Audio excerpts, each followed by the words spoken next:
आपण बघत आहात आवाज कसमादेचा।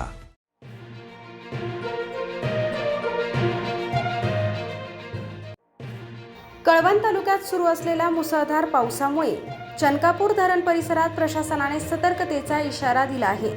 महसूल पाटबंधारे आणि पोलीस प्रशासनाने संयुक्तपणे सुरक्षा व्यवस्था अधिक कडक करत धरण परिसरात 24 तास नजर ठेवण्यास सुरुवात केली आहे। धरणाच्या सांडव्या परिसरात नागरिकांनी अनावश्यक गर्दी करू नये, पाण्याच्या प्रवाहाजवळ जाणे टाळावे आणि प्रशासनाच्या सूचनांचे काटेकोर पालन करावे असे आवाहन करण्यात आले आहे। यासाठी धरण परिसरात विशेष पोलीस बंदोबस्त तैनात करण्यात आला आहे।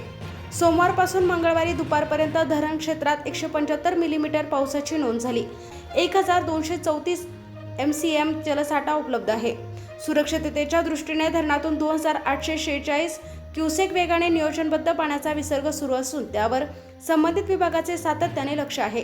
धरणाच्या सुरक्षेसाठी चौकीदार, कालवा निरीक्षक, दप्तर कारकून आणि तांत्रिक कर्मचारी 24 तास परिसराची पाहणी करत आहेत। तसेच नागरिकांनी अफवांवर विश्वास न ठेवता केवळ प्रशासनाकडून मिळणाऱ्या अधिकृत माहितीवरच विश्वास ठेवावा आणि प्रशासनाला सहकार्य करावे असे आवाहन करण्यात आले आहे।